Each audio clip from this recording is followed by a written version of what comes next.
There were still some. Senator Lieberman was one. Senator Nelson of Nebraska was another, who still said there's merit to what the insurance industry is saying, and those were critical swing votes.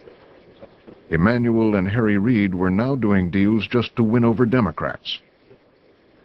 They killed the public option, pleasing Senator Lieberman and others. They lowered proposed taxes for medical device makers, forever and by. The final holdout was the Democrat from Nebraska, former insurance executive Ben Nelson.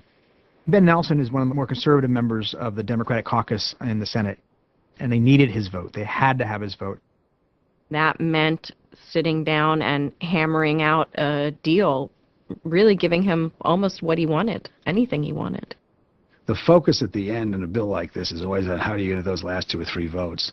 And compromises are made and thrown at senators' feet in order to get them to vote. In Nelson's case, the cost was $100 million. The costs of expanding Nebraska's Medicaid would be covered by the U.S. taxpayers. To a lot of us, we were very, very upset about it. It was very poorly done, but the only way they could get it through was basically to bribe their members. The press called it the cornhusker kickback. Nelson promised to vote for health care reform. Senator Nelson denied there was a quid pro quo for his vote, saying instead he was opening the door for all states to receive similar Medicaid compensations. But Washington and the media saw it differently. They called it the cornhusker kickback. Prostitution has been legalized in Washington, D.C. Is this deal for Ben Nelson forever and ever, amen? Forever and ever, and only for Nebraska. You've got to compliment Ben Nelson for playing The Price is Right. It's not a pretty process. There is deal making. That's the way it's been done for a long, long time. But those deals done in your front parlor can be pretty smelly. It's very sour stuff to most people in this country. They realize that this is not the way to legislate. Mr. McConnell, no.